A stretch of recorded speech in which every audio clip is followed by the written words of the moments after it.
Voices Radio.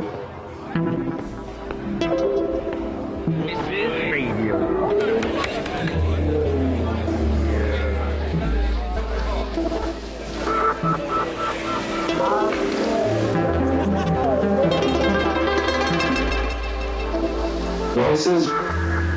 This is radio. Radio.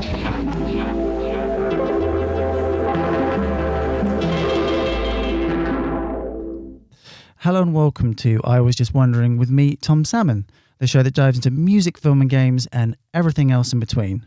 My guest on this week's show is the multidisciplinary performance artist and researcher, Ellen Gilbert. Hello, Ellen, and welcome to the show. So for people who aren't familiar with you and your work as an artist and researcher, who are you and what do you do? So I'm an artist on the MFA Fine Art programme at Goldsmiths at the moment. And I'd say my practice is based on conveying how I feel internally towards living in an online world. Mm-hmm. And my research has currently been basically looking into how Instagram and social media is changing how artists work now. And most recently, my most recent project has been working at an off-grid woodland community as sort of like a project. Yeah.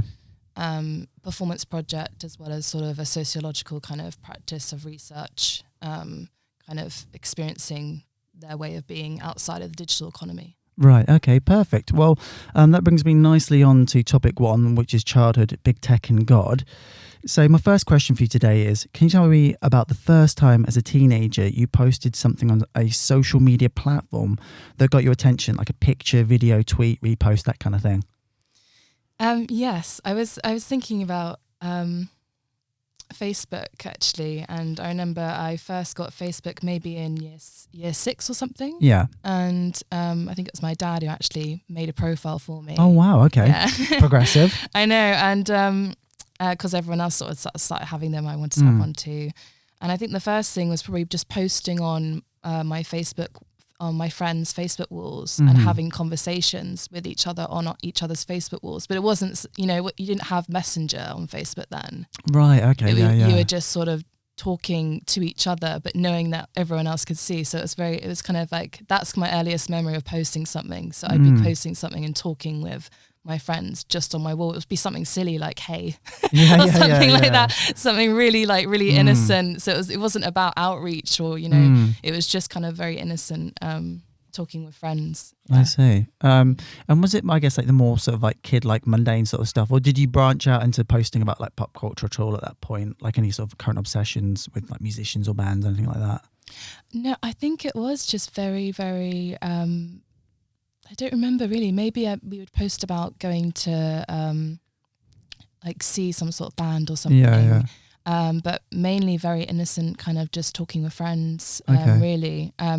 Maybe I think it was when we started, posting pictures of each other, like taking selfies on like the computer camera. Right. When we didn't have cameras on phones and things like that. I think I remember sort of taking selfies on my dad's sort of camera on his computer, maybe uploading them as my profile picture.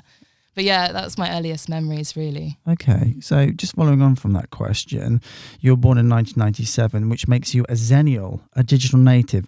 So do you have any thoughts or feelings about being able to live scroll through a permanent record of your adolescence? Yes, lots. Yeah, it's a really interesting thing when you don't really realise at the time what it means, and then when you're at a certain age, like I am now, I'm 25, and then you can sort of look back in your teenage years, and it's a really strange thing where it makes you quite uncomfortable, and I don't really like it, and I don't really like seeing, because it's not really your life, what the pictures that you post on, I'm talking about my Facebook now, because that's sort of the earliest images that I have through my adolescence on there. Maybe I've probably deleted some by now. I don't have a personal Instagram, so I have nothing on there, but I used to. Yeah. But I think it's really strange, and it then kind of escalates into now modern day, when families now post about their children on Facebook or on social media like Instagram, and it's like, but what without, their permission as a child. And it's like, but at the time, I think me personally, I'm probably going to delete my Facebook and delete all my images, because I don't think, at that time there was no sort of guidance on what you should post online, because it wasn't it wasn't such a big thing. Whereas now it's, everyone can see your profile, everyone can see people you work for or things like that. So I think I find it quite uncomfortable. Yeah. The thing I think about as well, like recently I have a friend who broke up, who's in a relationship and then broke up, and then literally just exercised the images of the person they were with completely off. And it made me think about how editable, it's permanent, but it's also editable. Like you can go back through and then you can re-upload these images again. And then it also made me think about very young, like kids growing up now. And this is going to make me sound terribly old, but there was a point where your mistakes happened offline and there was offline repercussions. But like now those mistakes or things, you are now permanently on video, on record for people to engage with, and you have to be very careful with exactly, that. Yeah. And I think thinking back to seeing, I think I'm thinking about sort of my life sort of being, I would get together with my friends and we'd tape photos and it'd be part of hanging out, and then we do it to post on Facebook, and it was like very innocent still, but it's also like it's quite strange that was what we were focusing on, even though it was fun. It's kind of interesting how that's kind of changed, and it's probably very different now for generations now. And there is an element of performativeness to the pictures that are being taken. There's a certain like pose, and I don't know, maybe you've noticed this in your research, but this is something I'm very aware of, that especially with like young women, there is a certain look they have to a camera, which they all have seemingly, a ubiquitous kind of like look. And I just wondered in terms of that sort of like language and that terms, and again, like I don't want to sound terribly old or antiquated or anti sort of social media with this, but there is a sort of performative learned behaviour sort of through that and how you interact. And I wonder if that's something that you could sort of speak to, perhaps. Yeah, definitely. I think it's not. Yeah, I think it's just a very common thing where it's about female body image and female insecurity, and I think there is ways in which it can be used to promote that as well. But actually, growing up as someone who hasn't been on social media when they're 14, I was a lot later. I still was affected a lot by it, and I still kind of was affected by looking at other people, comparing myself to others, comparing myself to other lives online, when it's not real. It's not actually what what they look like all the time. You know what I mean? So that I think it's. I'm interested in researching more about how it's affecting young people now, especially as it's now available and widespread at such a young age. Yeah. And I did just sort of want to touch on your early online life outside of sort of social media. So I read an Art Jobs article on your practice that mentioned you grew up in a Christian household. Your father, brother, auntie and grandfather are all ordained as priests. So what was your relationship like with Christianity and God growing up? My earliest memories are of when I used to live in Grafton, which is in a small village in West Sussex. Yeah. And actually at that time, it's just my father and grandfather who are both priests. My brother and auntie have only been ordained quite recently in the last couple of years. So it was really just my dad and my granddad. And I was probably in primary school or something. My brother's 8 and 7 years older than me. And obviously we went to church every Sunday, and it was this really lovely, sweet church in this really small village. And I think my earliest memories of just sort of being in church. And I'd be my mum in the pews. Both my brothers were the servers. Right. And one of my brothers would always be late, so he'd always come in halfway through church to join. Sort of out of breath from running from home. And there'd be sort of like a playroom at the back of the church where sort of the other young children are hanging out. But I was incredibly shy as a child, and I just wanted to be with my mum. And I just have memories of sort of building dens out of the prayer cushions. Yeah. With my mum and sort of watching my dad preach. It was very normal, really. It was very normal for me. There's nothing really special about it. Those are sort of my earliest memories. And I just wonder, this is a question I actually asked in my last interview because I was talking to a openly Christian like artist, which I guess is like unusual now. She was very sort of very into sort of faith and Christianity.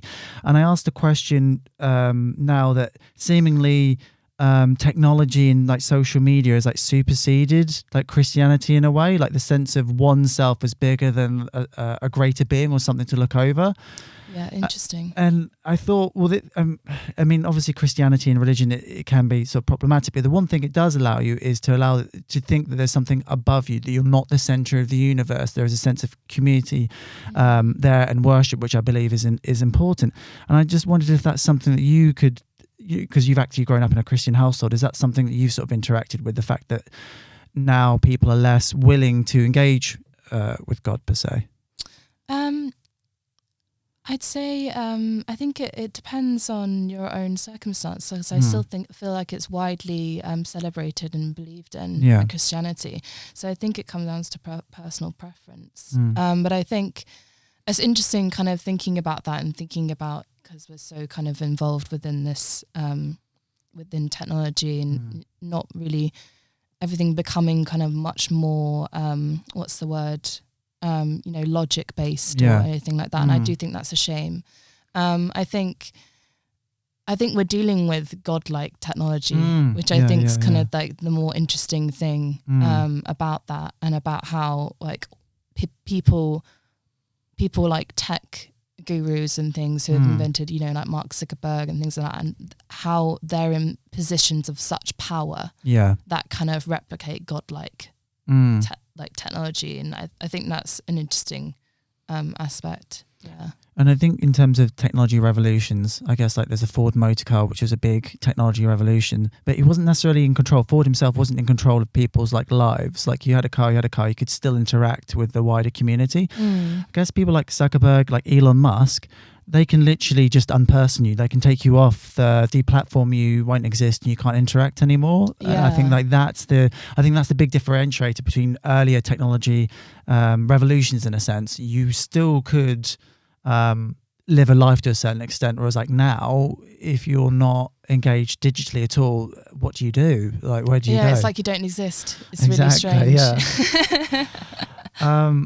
So in terms of big technology companies, and I want to sort of pick on like hardware companies in particular, like Apple, Sony and Dell, when did you first become aware of them growing up? And did you form an early brand loyalty to a particular piece of hardware? So I remember at school, it was sort of everyone, there was a period where we all had BlackBerry phones, and we'd all kind of like, everyone had BBM, we'd be BBMing each other.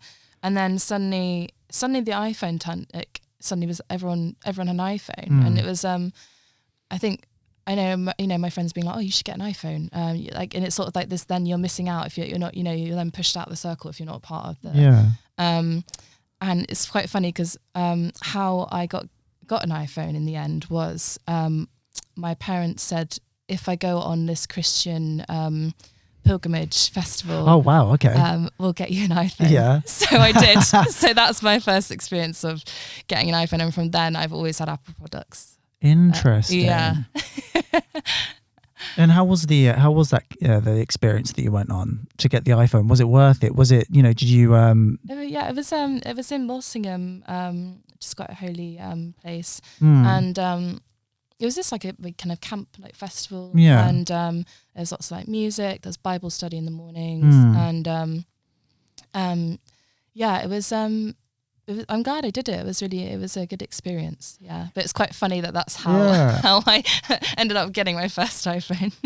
I just wonder, like in a subconscious experience from going through that particular like religious and informative experience to getting a phone, are like the two things sort of like twin? Because I was thinking about brand loyalty, and I was thinking, where does it come from? Like, I think the thing that I was thinking about recently was, I've always had a Sony like PlayStation, but where was that first identification for that particular item that would become part of my personality, part of my identity in a weird way? And I wonder if like twin with a certain physical events, like going to a sort of a spiritual retreat and then getting like an iPhone, and then you're sort of like set on that sort of like path because it's quite funny. Yeah. So just following on from that, finally looking back in your adolescence, was there a film, album or book which made you question technology and its impact on society?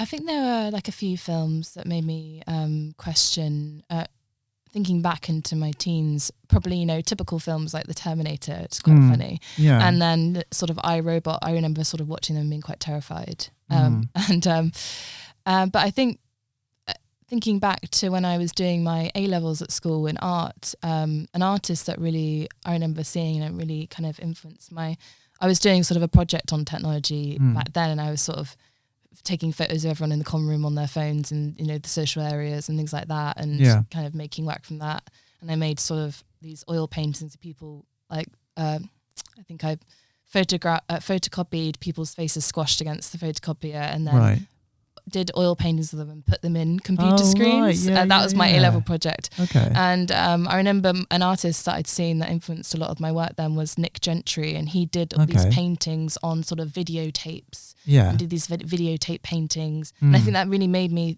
think about, question kind of like the artist role, I guess. But that's a very small, like, thinking back, I can see where my initial like interest was sparked or things like that. Yeah. And I guess like on a subconscious level, well, I'm trying to locate, where did the worry, maybe the interest, was there a particular tipping point for you where you're like, oh, something kind of feels off, or I need to explore this more, because you've obviously gravitated to something that's a huge subject, all encompassing, you say almost godlike technology. But was there a very small, like, personal moment for you where you kind of... Yeah, I think it was more in my BA, in my final year, I think it was. I started thinking about what I really wanted to make work about, and what I was really interested in, and it was kind of stem from my own trying to understand my own relationship to social media. Yeah, and I thought I was really interested in the psychology of how it was affecting me and everyone else, and that was the initial kind of and the initial kind of thing that I wanted to do was I wanted to explore my relationship to how I presented my personal identity online. So I used to have a personal Instagram, and I didn't like how that was how people viewed me. Okay. I didn't think it was an accurate presentation of who I was, and I felt like I was presenting someone that I wanted to, like, people to think I looked like, but it wasn't. Okay. You know, and I didn't like the fact that people compare you to your identity online, and that was my initial exploration into exploring how I feel internally towards living in this online world. Yeah. And what do you think in terms of the presentation? What was it kind of missing for you? What was that thing that you thought, like, hang on a minute, no, that's not there, that kind of should be there? Or maybe that's something that you just didn't want to put out there? Or did you feel like you were conforming to, I guess, like traditional, and I throw this out here, like beauty standards, or like keeping up with other people in a sense? I think it was just a mixture of things. I don't think it was any single thing. I think it was more that I didn't like the fact that, you know, you there was just a grid of photos that would present you as a person. I think that was my initial kind of thing. Okay. That I was exploring. Yeah. Okay. Cool. So we'll move on to topic 2, and this is a topic that's very close to my heart, which is the artist and dyslexia. I've spoken previously about being dyslexic myself, so I know, I know the sort of challenges that can present someone. So when did you first discover that you were dyslexic, and how did that make you feel? I think it was actually very, very young. I was, which is very lucky, because people sometimes don't even find out till the very, very late in their lives. So, I think it was in primary school or even before primary school. I can't remember the exact time. And I think my mum took me to this private assessment lady in her house, and she laid out I did lots of like little mini tests and things where she laid out different objects, and she would show them to me, and then she would cover them up, and I'd have to remember how many objects were there and things like that. So it was really kind of interesting, kind of like mind kind of games to figure out what the situation was, and that was when I found out I had dyslexia. in terms of how it made me feel, I was so young, I don't really remember the initial, like when I found out or anything. But I remember being in primary school and really struggling with keeping up with people or just feeling overwhelmed when I couldn't do something that someone else could do really quickly.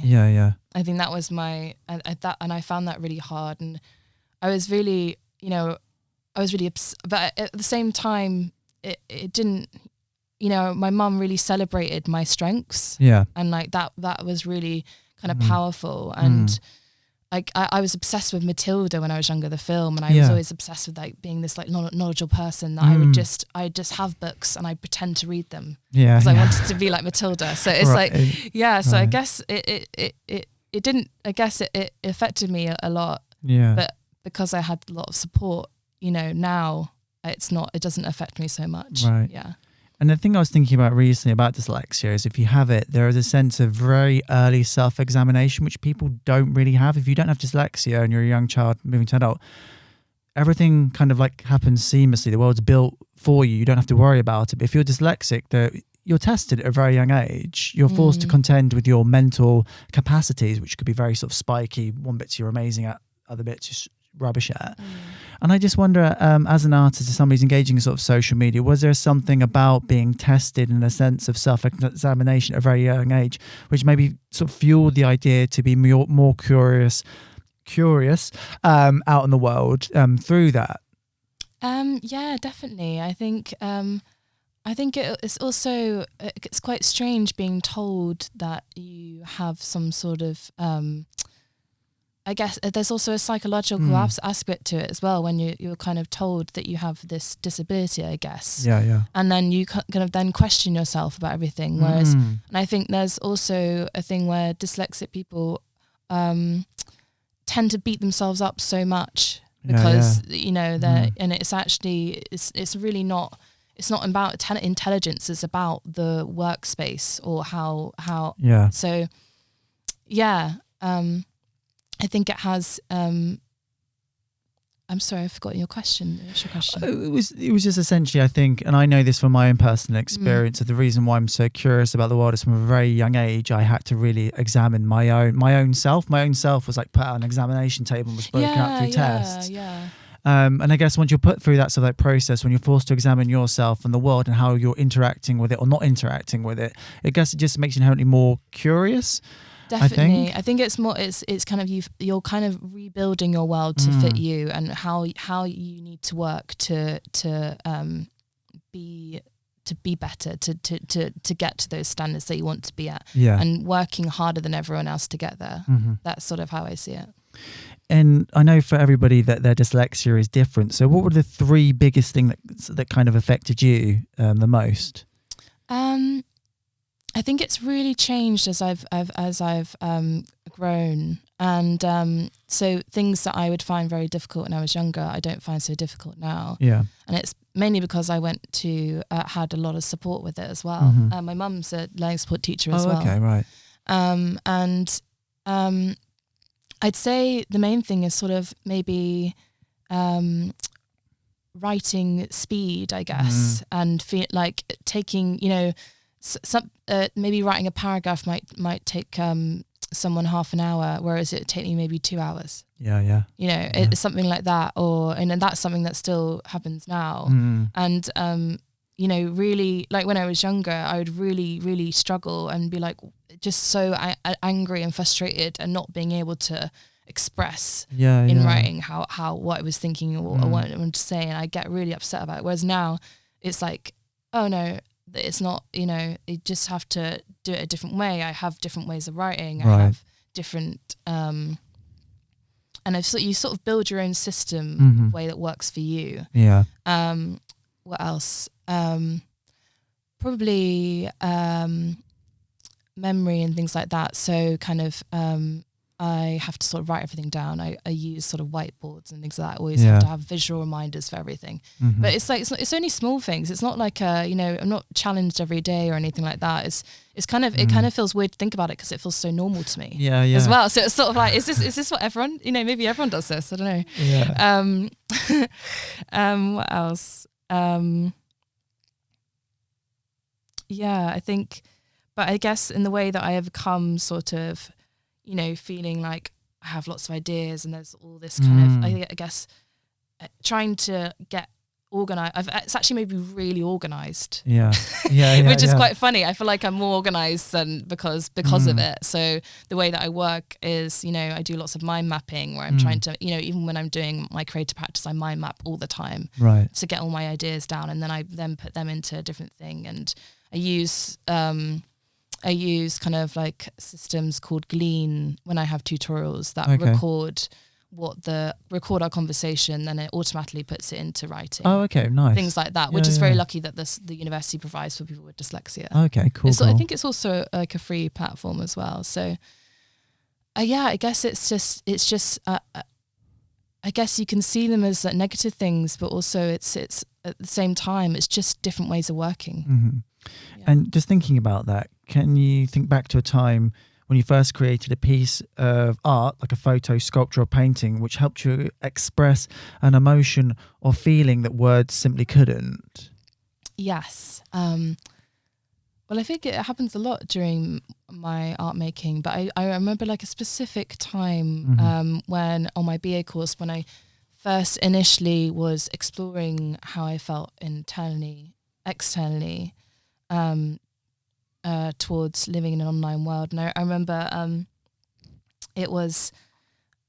I decided to, and I was actually photographing other people and like covering them in cables and things like that. And then I felt like it wasn't actually capturing it right. And I thought, I'll use me. That's what I'll do. And I got someone else to photograph me. Yeah. And then I did this video where I stuffed loads of cables and wires into tights, and I draped them all over my body. And then I got inside this kind of like a claustrophobic kind of sack, like sort of see-through as well. And I wanted to be photographed, kind of moving around, kind of pushing these things away from me. Yeah. Something that's actually a part of me that I can't escape from, and this kind of struggle.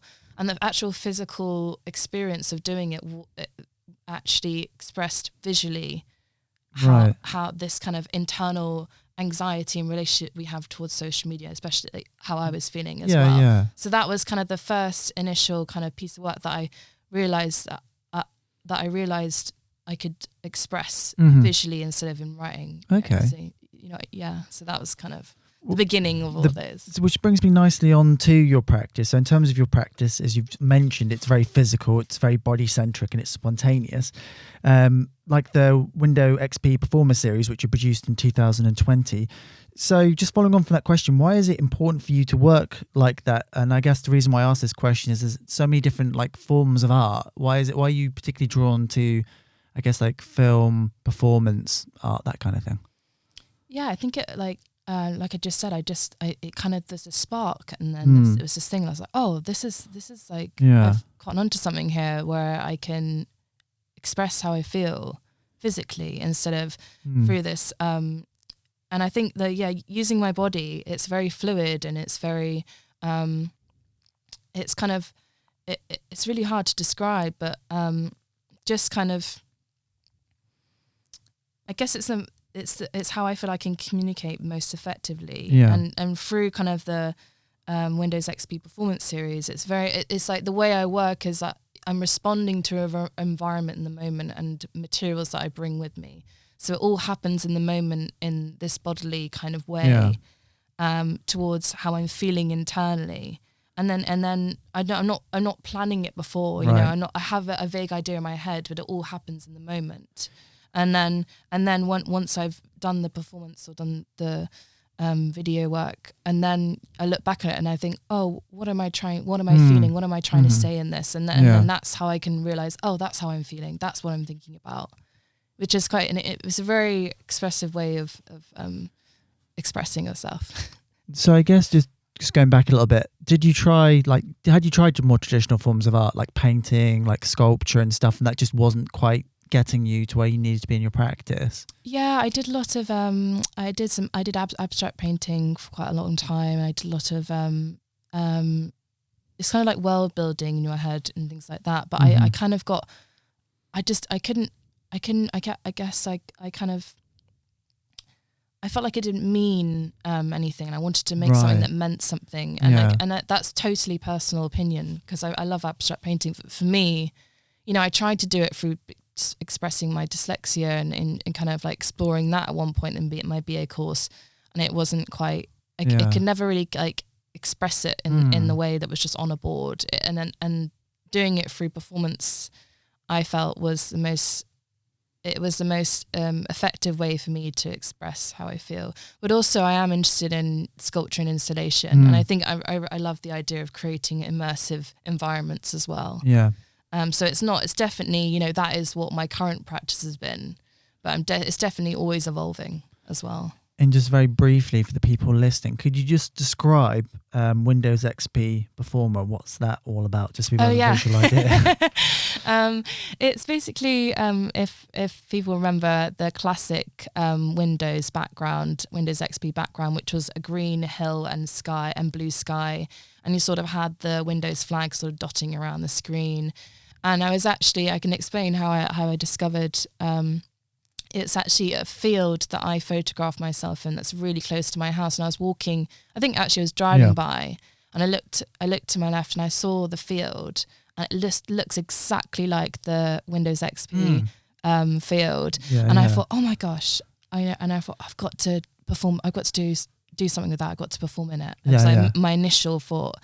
And then I was like, I was thinking about what I could do. What would I bring? Would I bring like a desk and a computer and put it in the middle? Would I perform around it? Would I be like, and then in the end, I just decided to do kind of very freestyle kind of way of, I painted myself completely blue, and painted a Windows flag on my chest, and set up a tripod with my phone. Literally, my phone wasn't even a digital camera, and videoed myself interpretive dancing in this field. It was So that's the piece at the moment. I did take some photos as well, but it's just kind of a very a film, and I kind of edited it so then I would sort of dot in different places like the flag. Nice. So I just want to end this topic by quoting the Canadian philosopher Marshall McLuhan. I'm going to slightly change this question because I feel like we've covered a little bit what this question was about. But so to quote him, there's absolutely no inevitability as long as there is a willingness to think. So a lot of your practice is based in research. So in terms of your assumptions going into, I guess, like social media versus conducting your research, what have been the biggest things you've kind of dispelled or learned from that so far? So about my research methods, basically. Well, kind of like, so when we're interested in a particular sort of subject, whatever it is, we have maybe a preconceived idea or notion about something, and then you sit down and you start doing the research, and then it becomes clearer, the actual the reality of the situation, or our perceived reality of the situation, because it's markedly different. But I just wondered if there was a bit when you started in this process of engaging with social media and researching into it to the point where you're at now, and whether that has drastically changed for you. Yeah, well, I think my initial beginnings of all of this work was kind of without, like, it was like I was researching a little bit about it, but it was more expressing how I felt at the moment, and wondering how could I reveal visually how I feel internally, and how could other people relate to it as well. Yeah. And then it sort of escalated more into, wait a second, why am I feeling this? There must be a reason. So that's when I started researching more into the actual kind of psychological aspect of how social media hacks our psychology, and how it's manipulating kind of society based on kind of manipulation-based technologies. And I think that then changed my practice into more research-based practice. Right. Yeah. Okay. We'll touch on that a little bit later on as well. Yeah, definitely. So I just want to move on to topic 3, which is the Future After Collective. So back in March of this year, you took part in the Future After Collective group show, which was held at the former Peacocks on Catford High Street. So can you talk me through the Hi-Fi Studios application process that helped you find that particular exhibition space? Yes, it's actually really lovely because I remember it was last year, 2021, and it was during a period at uni where there was loads and loads of strikes. So I think there was over 7 weeks of strikes in total, like dotted throughout the year. And it was during quite a large, maybe 3-week strike period, or maybe longer, I can't quite remember. And we were in the studios, and my studio mate, Madeline, she found the open call from Haifa online. Right. And and then she just said to everyone, why don't we apply for this? Yeah. We should, this would be really interesting to do. So then we decided, and everyone was just on board immediately, because we were like, we want to, it was a really interesting thing where we could go outside of the Goldsmiths institution as a group and work together. And that's what we were really like productive year, because we really wanted to be there and we wanted to make artwork. So we became a collective, which was really lovely. And so the way that we did it was that there was I think we did sort of like proposals on the Google Doc, shared Google Doc between about 40 artists. Yeah. So certain people put forward proposals of what they thought would be good. Then we did like a vote on them. And then we, put certain photos of each other's work. I think maybe voted on that as well. So it was very kind of, it was a very collective way of going about it. And there were some people who were kind of liaising with them more and, doing the whole, like working solidly on the application. Yeah. And then we got the application and so then the process became much more, when you go to a gallery, everything's kind of done for you, all the production, all that. And it was suddenly like, we have this massive space and we get to use it for 2 months. We can move out the studios and work in it. And, but there's also like health and safety. There's also, how are we going to do this? So we all got into kind of groups, and we had Zoom meetings every week. Yeah. And that's sort of how we went about it in the end. And there were certain groups of people who were working on certain topics to sort of like bring us all together, as well as working in the space. And did you have a particular role in the application process, or were you just submitting your work? I think I did put forward a proposal, or I think I remember working with something seems quite a while ago now.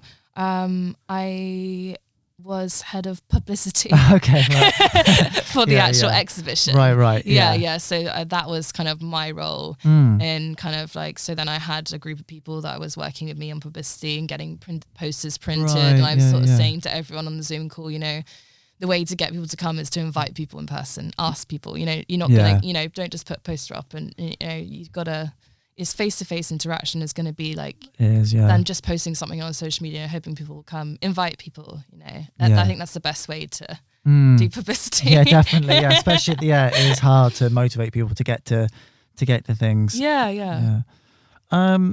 Okay, so in terms of the particular work, I think we've spoken about it briefly before, but just from start to finish, can you talk me through the creative and practical steps you took to make the performed photographic performance, the new evolution? And let's just start with the initial creative spark. Yeah, it's lovely talking about this because it was such I really loved this project. And the initial spark was when I was making those kind of performances about how I felt internally and kind of wanting to express that visually. But then I didn't like how it was me in the images. Yeah. You could see that it was my identity, and it was about, when people looked at it, it was about my relationship to technology. And I wanted people to view the artwork and be able to resonate with themselves in some way. How they feel. And I'm sure they could do that with being able to see who I was. But which is then what sparked my interest in first painting my whole body. And I painted my whole body. I actually asked my friend to come and help me, and we went to, I booked the photography studio, and I had my idea of what I would use. I was going to bring lots of cables and baby dolls as well. And I brought an Apple computer under my laptop, and I wanted to use those objects as well somehow. But I had like vague ideas in my head, but I was going to leave it to being in the space to experiment with it. and I asked my friend to photograph me. Yeah. And she came along and sort of she was painting me in the bathroom, kind of like there. It's sort of like then having to, because it was like and then, you know, it was in acrylic paint, which is really a silly idea probably, but I really like the texture of it. It was awful to get off. Right. And then I had all the materials there. I got the lighting right to how I wanted it, and then I just was moving in the space and posing and using and responding to the materials. I was like, I want to be completely tied up in them. I want to be restricted. I want to try, and then it became kind of animalistic. Yeah. And then I was like, I'll put all the wires and make it look like I'm giving birth to these baby dolls. Yeah. This kind of like, and that I did loads. So there's not even, I haven't shown half the photos I did. There's so many. So that was and my friend was like constantly taking photographs of me while I was doing this. Right. So that was kind of the creative process in making that series. And I just wonder so when you just started, so you're there on set, you're painted, and then you just start moving. Like, what was that first initial sort of feeling? Was there a feel of like, I feel a little embarrassed, or were you straight into the zone? Like, how did you get to that? It's terrifying. Yeah. So I was thinking, like, but I assume you eventually overcame that though, and then you kind of got into the flow state. So yeah, what was, because the one thing I would say, and it was interesting because I guess like if you don't paint your body, then you're you, then you become, then it's, I don't really like using these terms so much because, you know, there's the male gaze and like the female gaze, that kind of thing. Yeah. But once you're removed from that, then it's like less about you and more about the, I guess like the human form rather than your form. just like a neutral, like, just like a non-human body, which is like, with no identity. Yeah. So I guess, and what you were just saying, like, how did I feel? Like, it was, you know, every time I've done a performance, it's been really scary. Yeah. It's something, you know, it's like public speaking. You know, you're going to be terrified, but then when you get going, it's fine. But I guess, like, you also, I think to phrase this sort of question, you don't have a problem with like being nude or like nudity in a sense, because a lot of your work is sort of based around that, and this maybe is a bit of an easy, like, low-hanging fruit in a sense, but somebody's come from like a predominantly Christian sort of household around sort of like nudity and that sort of stuff. Was there any sort of like personal things you had to go through to kind of get to that point where you're comfortable to perform like nude? I mean, essentially you are painted, so it's not you, Ellen, being nude, it's you as this sort of character or the artwork that you've created. Yeah, and I think that really was the thing that made me confident. Yeah. Whereas when I was performing when I wasn't painted, I felt much more less confident and more self-conscious. Whereas when I felt like it's like a mask, and so I could then feel like I embody this character, which then gives me the confidence to. But also at the same time, I don't think the way in which I think in that situation, you know, it was just me and my friend. Yeah. And although it was sort of semi-private, semi-not, I think it'd be different if it was a big group of people. I think I'd be a lot more. But I guess I think with the way in which I use it as a mask, I think that's what gives me the confidence, because it doesn't feel like me. Yeah.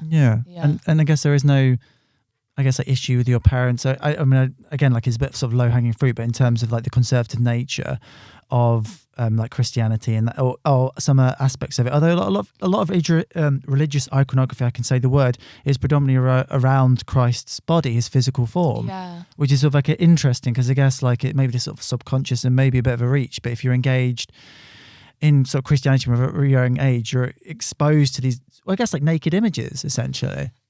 Yeah, I guess so. I guess there's a lot of nudity within Christian artwork and things like that, but also not at the same time. It's sort of there was a period when it became sort of not okay, when it was okay. Yeah. But I don't think that's influenced my practice. I think it was more, I didn't feel right to, I think I think you're very vulnerable when you're not clothed. I think that was the initial kind of so sort of revealing yourself Mm-hmm. and your vulnerability. And that was my initial kind of like, it felt right to do that in those first ones. And then I wanted it to be not just about, I wanted to sort of like hide that, I guess, and make it so it's not just about me. It's something that other people can relate to. Yeah. Yeah.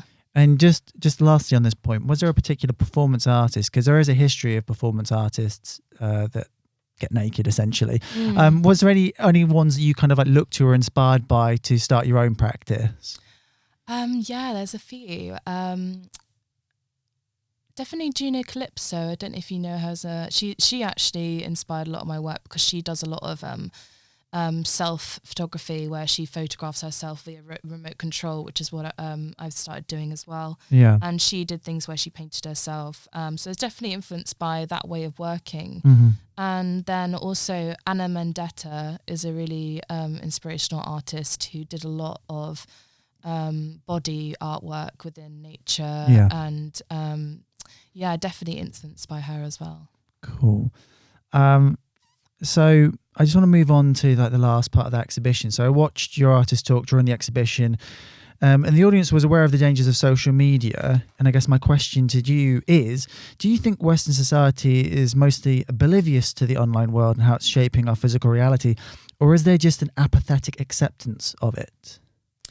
Yeah, it's a good question because it's, I think it's a real mixture because I think now we are waking up to, now it's becoming more known that how social media platforms function. Yeah. I think people are, aware. I think most people are aware. I'm sure there, it's not all, I can't really speak for everyone, but I think there is this awareness that has become like known. Yeah. And I think when you say kind of a apathetic sentence, I feel like it's kind of like a helplessness because it's so ingrained within society now.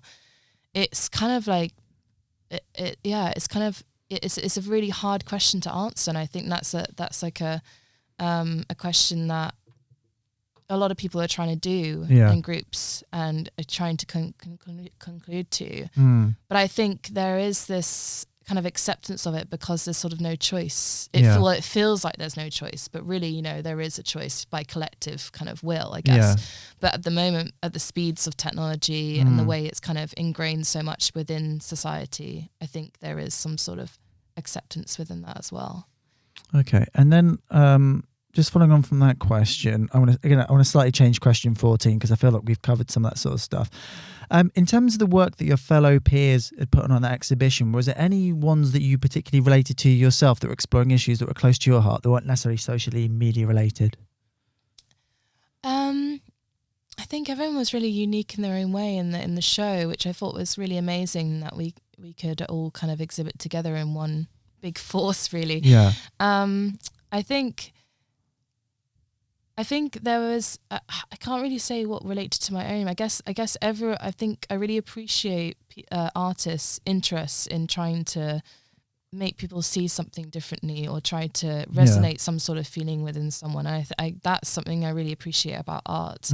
And, there was Madeleine's Mending Exchange where she set up like a kind of a stall at the front of the shop and people would come in. She would talk to the community. They would bring in sort of their old clothes and that would need mending, and she would mend them for them in return for some sort of material, I think it was, that she would then create her sculptures with. Right. So that kind of like then created a discussion with the community. So there was like a bond like that was set there within the exhibition. And then there's like Beverly's pieces where she kind of grew seedlings onto old clothes, shop clothes, this huge mound of clothes, and kind of grew seedlings and onto them, and they kind of sprouted into this like beautiful green like nest, and it's sort of seeing kind of regrowth and things, and for the public to like watch that happen gradually over the time that was there. I thought that was really special, but there was so much there that was so good. I can't even begin to go into it. There's like 40 of us there. There was loads. That's a lot. And we did like other screenings where people put on events and things and did discussions with other artists.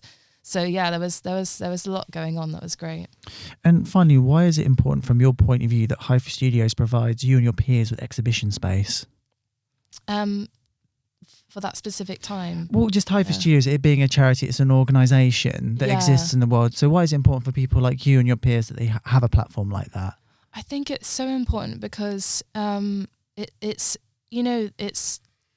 not something that it's not some sort of high up gallery that we're trying to get into to then present. It becomes much more on public level, where it's just a abandoned shop or something like that, or where we can come and use as a space. Like, it just makes sense, and it's just like really vital, especially now when space is so limited and so expensive, that it's just like, I remember being so shocked when I first walked into the Catford Peacocks shop, and it was massive, and she was like, "Yep, it's all yours. Like, do whatever you want."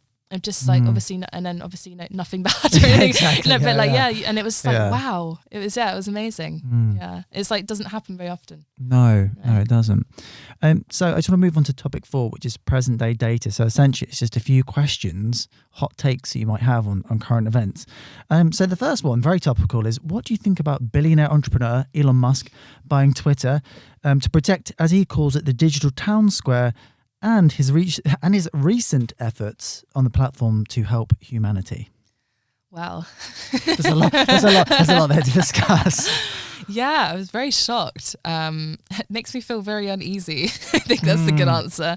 Yeah. But also, but I'm not on Twitter, and I haven't been probably since I was a teenager. I don't have a profile, and I don't think I ever will. I just think it just makes it. I think I'm optimistic about people realizing how much influence Twitter has now. Yeah, and I think seeing Elon Musk now buy Twitter, I think it's going to make people realize how oh wait, actually this political platform that is being used to like bend people's decisions and will on very kind of serious issues around the world. Yeah. And this kind of, it's a very toxic platform as well. And I think it'll make people realize maybe how, maybe this isn't such a good idea to use this. And then again, it goes back to all this like kind of godlike technology and this kind of like control and things like that. And I think, but also like, he says that he wants to, make it into a better platform, and I think I'd like to see if he does. But also at the same time, I don't think he can single-handedly do that, and I think it shouldn't be in the hands of one person, especially all that how it functions for political kind of reasons. I think it can be really dangerous. I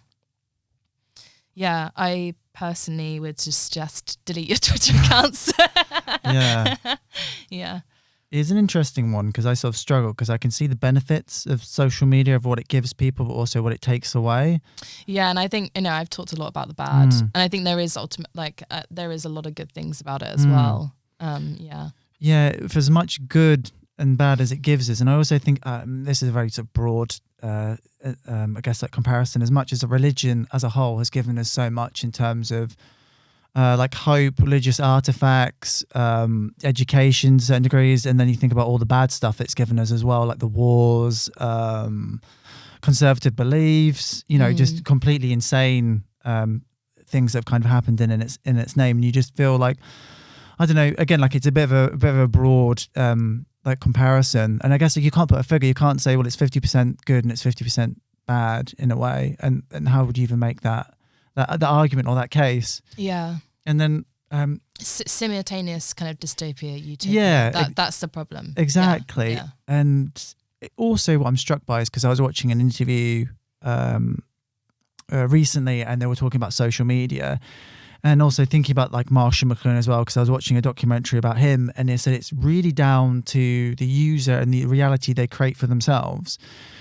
Because essentially, if you just take it as a tool, it's like how these people are using it as a tool. So for me, Instagram is a great place to connect and reach out to people, and obviously further my podcast in my explorations of creativity and just looking at cool stuff. For other people, it's a place where they can completely indulge their narcissism. Other people, it's a place where they can run a business. And I guess like it's similarly with like Twitter. It's a place where people can communicate about a political uprising, tell people where there's a safe space to go. Conversely, it's also a platform where big governments can censor people and take them away and that sort of stuff. So it's very hard and it's very sort of dizzying, I think. And I guess that's my own sort of personal take on it. No, definitely, yeah, and I totally agree with that. And I think it gives so much opportunity to people to have social media. I think for me, it's just that the way that it functions, I think is the problem. So if it functioned on humane technology, then it would be great. yeah, 100%. Which brings me nicely on to question 17. So what can you tell me about the documentary, The Social Dilemma, and why does it mean so much to you? So The Social Dilemma documentary is it's a film, and it's basically kind of led by Tristan Harris, who created the Humane Tech Company, and he's basically, it's him and several other like core members of people who worked on Facebook, Instagram, back when it was very kind of just started, or currently. People who created the like button, things like that. People who have been behind the way that these systems run, basically. Yeah, and they kind of.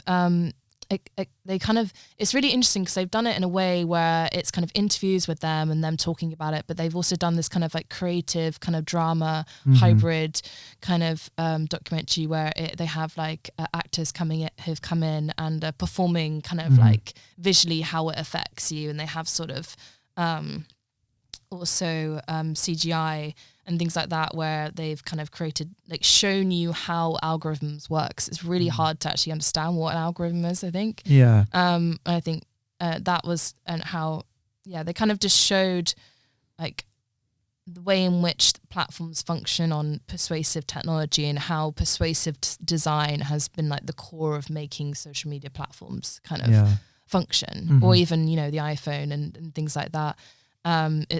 And it was called growth hacking. I think it was called. And and it kind of, when I first watched it, it kind of was so nice to have kind of my feelings kind of acknowledged and kind of like by these people who worked in these industries. So it was such like a it was just like, I just watched it and I was like, oh my gosh, it's just like, I don't know how to describe the feeling. It was just like, yes. And I guess, I can talk a bit about how I've been screening them and things as well. Yeah, sure, please. So I kind of was, through this kind of like research, I wanted to start having, so the question of the documentary is kind of like, how can we redo this? How can we, like, what can we do to like get away from what we're doing right now? How can we, and it's kind of making people realize how they function and things like that. So I personally was like researching a lot about how social media impacts artists, specifically, as sort of like a narrowed down kind of theme. And I was interested in how, the art industry is very kind of Instagram like centric at the moment. So like everything happens on Instagram. So you have your if you have an artist's Instagram, there's galleries on Instagram. It's where you find out about open calls. It's where you find out about exhibitions. It's become like the main platform for communication worldwide anyway. But like for artists in general, it's not like an everyday job where you don't need Instagram. You just have it for your personal life. It's become very adamant within being successful as an artist. Right. So I was interested in screening this documentary and having discussions with artists about how this is potentially affecting our work as artists, how we work, our attention, and things like that. So I did an event at the Haifa Studios Futures After exhibition that we did and screened it, and we talked about, you know, whether you can be an artist offline now.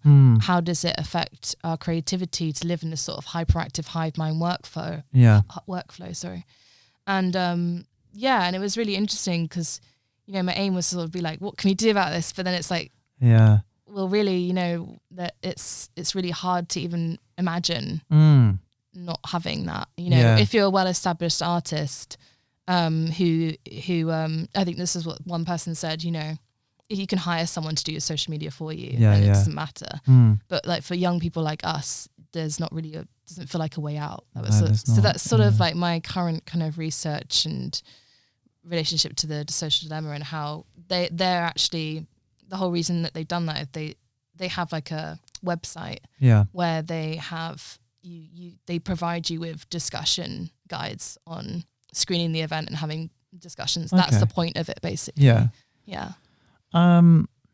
Okay, so just on this point about artists and Instagram, and something that's sort of come to me is like, does it even affect like the presentation of the actual art that you're creating, because it has to fit on squares? And I noticed on your Instagram profile you have like a multiple square of the new evolution of you, which takes up a large size. But I just wondered, I guess like that forms like is it a triptych or something, when you do a series of sort of images and they make one whole thing? I think that's the name. So.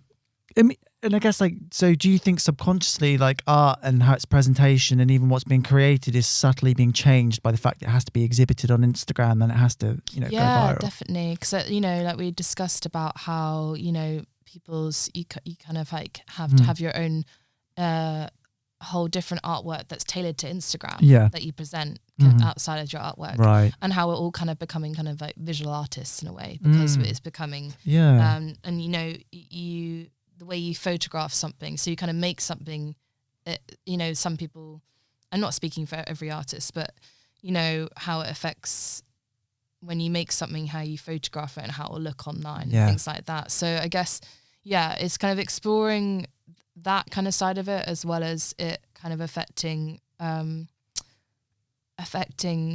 you know, the important part of being creativity, which is to have time and space to think. And sort of working in a very hyperactive hive mind workflow, we're constantly responding to messages and things like that. How that's affecting, because personally that's affected me this year, and last year, and I was interested in how we can explore that as artists and what solutions we could come up with for those sort of issues. So I would like to move on to the next question, which is, what fictional piece of technology do you wish was real and why? I guess I was thinking my initial kind of thing I can think of is some sort of technology, I guess, that children, some sort of like specific phone that children, like teens, would have, and it would have some sort of social media that wouldn't be like the social media we have today, something that they would be able to communicate that isn't based on manipulative like platforms like or advertisements and things like that they would be able to communicate with each other on. That's my initial kind of thought of what a fictional technology that I would like, because I think that's the main kind of scary issue that I feel is quite prominent at the moment. So it's almost like two digital paper cups. With a string in between for kids, I think. Back I mean, I guess I know from my sister and her kids that she's got like an app on her phone that she can monitor kind of what they get up to, and they can kind of be seen. But I think it speaks to a larger point of like how kids communicate with each other, because you've got real world communication, and obviously Twitter is a great example of like online communication and the vast pitfalls of it. And I just wonder, in terms of how we communicate with people, how we look at each other now, that's all changing. But then again, you know, historically, when the photograph was invented or the painting, that you know, these visual arts made us reassess how we looked at the world and how we looked at each other. But I guess exponentially this has gone a lot quicker, and I guess like its impact and reach is a lot more insidious than going to, say, like an art gallery in like the 16th century and seeing some sort of masterwork. Could be a very profound experience, but that dissemination of that particular image was a lot slower. Definitely. And also, this is random, but I actually went to the National Museum. I believe it's National Portrait Museum, and there was a exhibition. And I'm really going to blank on the name, but I think it was like Monet or Manet or some very famous. Monet. Yeah, I think so. So there's Monet, and there was this other guy. I think it probably was Monet, but he basically was a teacher to this young artist. I think her name was Ezra. Again, I'm going to blank on the name of this. I think it's Magoles. Something. It sounded something like Spanish or like Italian or something. But the point for me badly remembering going to this exhibition was the fact that there was a certain point in time when female artists weren't allowed to tackle certain subjects because it seemed to be like morally damaging, and female artists couldn't go to art school. It wasn't allowed, so they have to go to private studios or charities, and they could only paint certain things. And I just wonder in terms of that being a very tight form of censorship, and I guess like the morality police, or a certain section of like morality which was men, but then other men came in and said like, no, this is wrong. Women should be able to paint and do as they sort of like please. Yeah. During a very long comparison to this, to sort of social media in terms of censorship, and you being an artist, is there certain topics and things, I guess, as a female artist, as an entity, that you feel that perhaps you can't tackle now for fear of like quote unquote cancellation or something along those sort of lines?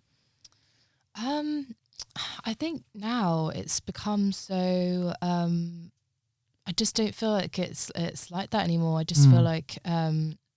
And in a way, social media has given us the kind of like, I know there's censorship on sort of certain things like, you know, free the nipple and things like that. I think there's still kind of like censorship still on those things. But I feel like I don't personally feel like there's anything that I would feel would be cancel cultural, anything like that, cancel culture on females.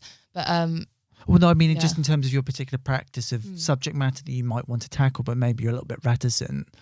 I guess it's always difficult talking about talking about kind of the issues with social media and then posting on social media. So I guess it's a really hard for me. There's a sort of juxtaposition which I actually look into my work, where it's always this kind of like weird relationship where how do I then show it otherwise? You know, it's kind of so I think there's or you know, there's so many other benefits with it as well. I think there can be, you know, it can become quite finger wagging in a way where I wouldn't want to like be like that. Yeah, that makes sense. Yeah. So I guess for you, rather than the actual content or the material that you would produce, it's more like the medium in which you choose to show it in. Because at one hand, you're, I guess, like examining, researching the pitfalls and benefits of social media and making people aware of it. But then there's also the other question of like, yes, but you're using it. But as we've spoken about, there isn't really like an option. There really isn't an opt-out, you know. Yeah, exactly. Thing. So, okay, so just moving on to my last question. As a young British artist based in London, facing yet another looming 2-year recession, higher interest rates, low growth and unemployment, do you feel optimistic about continuing your practice over the next couple of years? Yeah, I think you've got to be optimistic, really. And I think, you know, artists always find a way, but it's becoming really hard, and especially even doing an MA, it's absolutely crippling, you know, financially. And living in London is, you know, prices are so high. It's, you know, how having to pay rent and then also pay for a studio that I'll have to do after uni, it's going to be really hard. And I think I think it is just going to be hard, but I think there's, you know, artists always find a way, and I think that's the important thing. And I think the important thing is to always stay positive. And I think no matter what, I think art always comes through the cracks somehow, just like Hi-Fi Studios. Yeah, precisely. Well, there's gonna be a lot more free shop space, I guess. Oh God, yeah. Yeah, and they do say in times of recession is one of the most, I guess, like, so 70s if you can remember that far back, was a time of great social upheaval and the punk movement that was spawned from deep like recession. So in a weird way, some of the best art comes from the most financially crippling times. Yeah. Although it's not fun to go through that. You might produce really great works of art, but it'll suck. Yeah. Okay. So my final question is, what's your dream project if money and time wasn't an issue? Yeah, I love this question, and it's so hard because I can think of hundreds of things. But I actually thought of quite a very big dream project that I would love, which would be to have like a kind of institution where it's like maybe like a detox art therapy institution where there's like a residency, an exhibition where people are exploring kind of our relationship to technology in different ways, and then it was also kind of like a digital detox kind of like center where there could be like immersive rooms and like art therapy. So I guess it's kind of like, I don't know if you know like Marina Abramovich like Institute and things like that, where it kind of like there's kind of like workshop things, center. I guess something like that, but more kind of like my own practice. It's a very big project.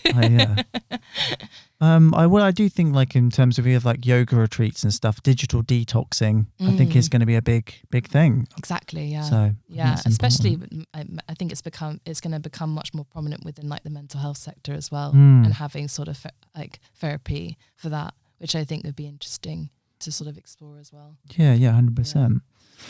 So lastly, where can people check out your artwork and research, and follow you on social media? So I have a website, ellengilbert.co.uk. That's probably where most of my up to date stuff is. I don't post that much on Instagram, but I do have Instagram, which is I think Ellen Gilbert with a lower dash. And I have my email on my website if you want to reach out about anything. I'm currently in the process of like going through my research projects that I'm going to find a way to sort of maybe put on my website. Maybe do like a blog or something like that. So I'm sure that'll be coming up soon. Perfect. Well, thank you so much. I've really enjoyed this interview and spending time with you today. So thank you so much. Voices Radio.